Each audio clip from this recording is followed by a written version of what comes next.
Sa futsal, bigong makaabante sa bronze medal match ng ASEAN Women's Futsal Championships 2024 ang Philippine Women's National Futsal Team matapos silang payukuin ng Indonesia sa score na 2-1. Yan ang ulat ni teammate Darrell Oclares.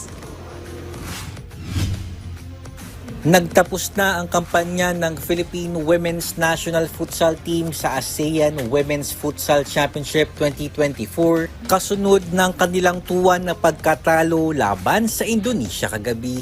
Unang nakapunto si Alia Hendrita ng Indonesia sa first period na agad namang binawi ng home squad team captain na si Isabela Bandoha. Nanatiling tabla ang laban hanggang sa huling minuto ng second period bago makawala si Nisma Rosdiana na nasipa ang game-winning goal.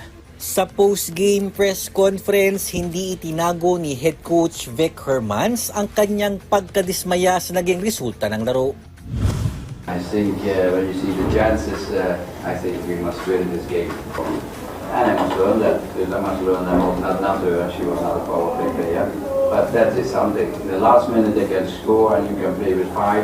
You saw after the 1 minute already you had the first chance. Okay, that is something what we must learn. Ibinahagi rin Hermans kung ano ang susunod na akbang para sa koponan matapos ang ASEAN Championship. The next of the team is I leave 12 December to Europe for 2 weeks. And then we start 3rd January in the camp again for the tournament in Australia. That's what we do.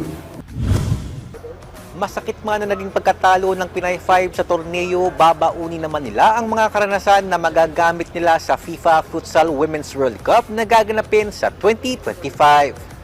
Mula rito sa PhilSports Arena sa Pasig City, Darrell Oclares para sa Pambansang TV sa Bagong Pilipinas.